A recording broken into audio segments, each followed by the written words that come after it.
Hi, my name is Shannon, and I'm a blogger over at acreativeculture.com, and this is my fearless story.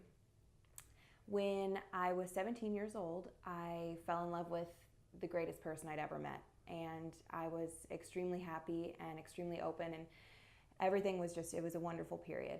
We had a really great time together, and towards the tail end, we're so connected that I was basically at his house all of the time. He was older and had his own place. And we were basically living together. So one night he went over to his friend's house and decided to jog there and didn't come home. So I got a call the next day that he'd actually been murdered on his jog over to his friend's house. Hearing this at any age, let alone at that young age when I was still finding myself and thought that this person was going to end up being my everything, was really crushing.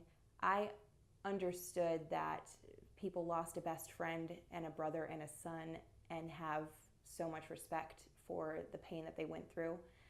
But I felt like I lost my future.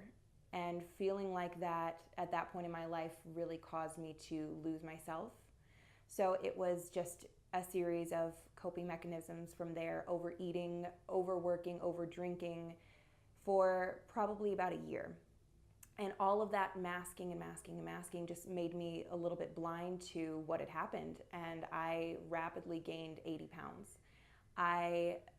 When my eyes were open, I was miserable. I was more miserable than I was before, because now I was just unhappy with myself, and there was no way that I felt like going through daily life. I decided that instead of staying on that path, I needed to pull myself out. So I found my happiness, I found my support system, and I started learning all about health and wellness. And slowly but surely, I lost all of the weight the right way. And after that, I felt like I had myself back. I was me again, and the world was open. I could do whatever I wanted. I recognize that we're all multifaceted. So I'm thinking, I love interior design, and I love home decor and crafting and writing and all of these pieces. What can I do that pulls it all together? So I created my blog, A Creative Culture, and over there it's a lifestyle blog where I talk about do-it-yourself, crafts, love, loss, everything in between. I didn't get any negative comments per se from my friends and family about starting my blog. The only concern that I got was solely that I am a director of marketing at a publishing company and very busy in the daytime, and it links into my personal life a bit. So I had some concerned family members thinking that I wouldn't have time to breathe with trying to run both pieces, but I'm doing it and I'm loving it. Through this process, I've learned so much about myself. The end result was starting a blog, but the beginning of the story, with everything that I went through, I truly discovered myself. I found the ability to let go negative tendencies. I can be hard-headed, stubborn, prideful, have trouble with saying I'm sorry or getting close to people because of some of the things that I went through, and I've slowly but surely let those things go. I found that within each of us there's such a well of strength and perseverance and determination, and if you attack life with passion and vigor and go after what you want, no excuses, you'll get it and you're worth it. And that has just shown me that myself and everyone really deserves what they want.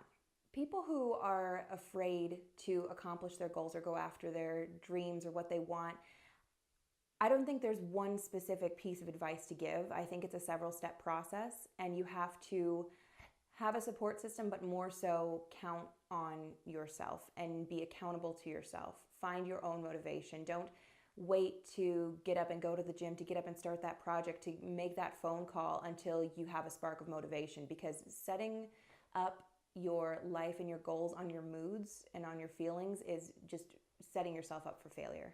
Let go of the fear by taking control of yourself and truly being happy with where you are, so that if you do or don't accomplish it, you are still you and you still feel passionate.